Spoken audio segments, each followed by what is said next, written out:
Salafis are ultra-conservative Muslims who really advocate an adherence to all the strict interpretations of the religion, of the Quran, of the Prophet, saying they dress like the Prophet in terms of the long galabayas, in terms of growing their beard. Their women are normally covered with the face veil or the niqab. Now, they are the group that initially called for the protest on Tuesday, coinciding with the anniversary of September 11, because they heard the movie was going to be broadcast in the States on that date. That's the first group that started taking part in these protests. Would you like me to go on, or would you like us to go through the breakdown? Well, let me follow up. Thank you. Let me follow up on that point. The Salafists, who are a part of this demonstration, the ultra-conservative group that you just mentioned, do they advocate violence in this context, the context of this anti-Islam video?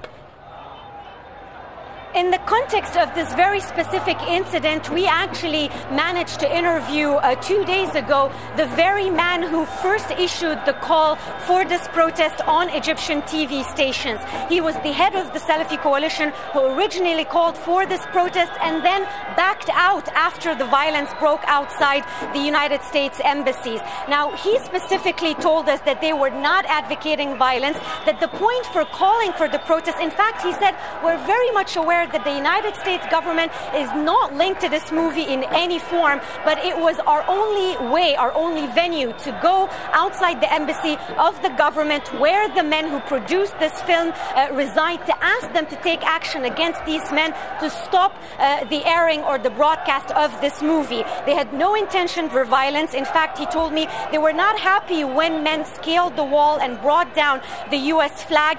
And there was really a turning point here when Ambassador Stevens in Libya lost his lives in the attack. You could clearly see the turning point there with Salafis then saying, and with the violence outside the embassy here between the protesters and riot police increasing. That's when the Salafis decided they're going to be pulling out from these protests, at least here in Cairo. And yet the leaders of the Salafis in Egypt have not appeared. Maybe they've spoken to you, but I'm not sure. Correct me if I'm wrong here.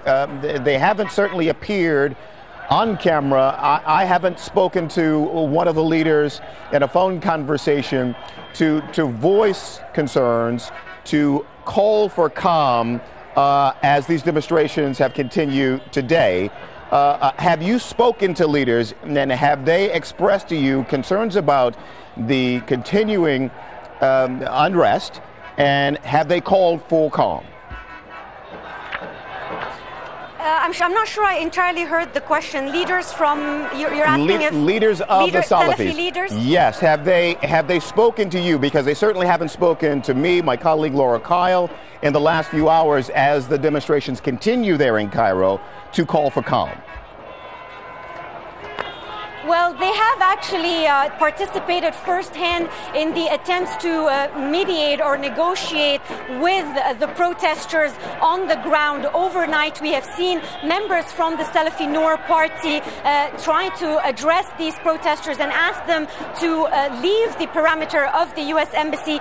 These attempts were unfortunately not successful, and we've seen how the clashes continued throughout the day today. In terms of an overall call, it has come through their statements, but once again, once these protests start, they really take a life of their own, Tony. And you have been discussing at length with my colleagues in Washington and other parts of the world the issue of whether the United States had done enough to really express concern about this movie. It's worth mentioning that those Salafi leaders, from the very first day when the protests began, said that the United States Embassy in Cairo directly contacted them, members of the Noor Party and the Salafi coalition, expressing their dismay at the movie, saying that this movie does not represent American values, but at the same time, American values is to respect freedom of speech, but at the same time not insult religions. And in fact, those Salafi leaders tweeted and issued statements making it